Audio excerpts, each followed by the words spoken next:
আজকে একটা নতুন রেসিপি দেখাবো বলেছিলাম, তো সেই রেসিপিটা আজকে আমার ব্লগে নিয়ে এসেছি তোমাদের দেখাবো বলে।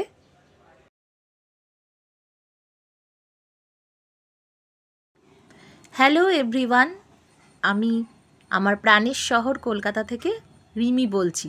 আমি আশা করব কাছে কিংবা দূরে যারা যেখান থেকে বসে আমার ব্লগটি দেখছেন তাদের সকলকে আমার তরফ থেকে ধন্যবাদ জানাই। আজকে আমার ছোট্ট ব্লগটা আপনাদের সাথে শেয়ার করছি, আর কিছু কথা আপনাদের সাথে আমি একটা বাটির মধ্যে 1 চামচ পোস্ত, 1 চামচ চালমগজ, 2টো কাঁচা লঙ্কা দিয়ে একসাথে একটা পেস্ট করে নেব। তেলটাকে গরম করতে দিয়েছি। কেটে রাখা পনিরগুলোকে কড়ার মধ্যে আমি ভেজে নিচ্ছি। ক্যাপসিকামগুলোকে স্কোয়ার স্কোয়ার করে কেটে নিয়েছি, নিয়ে আমি তেলের মধ্যে একটু হালকা ভেজে নেব।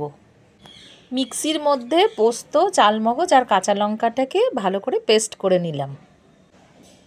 তেলের মধ্যে ভাজা পনিরগুলোকে দিয়ে দিলাম, আর তার উপরে দিয়ে দিলাম ওই পেস্টটা, মানে যেটাতে পোস্ত, চালমগজ আর কাঁচা লঙ্কা বেটে রেখেছিলাম। আর দেব সামান্য নুন আর চিনি। অল্প একটু নাড়িয়ে জল ঢেলে এটাকে একটু ফুটতে দেব।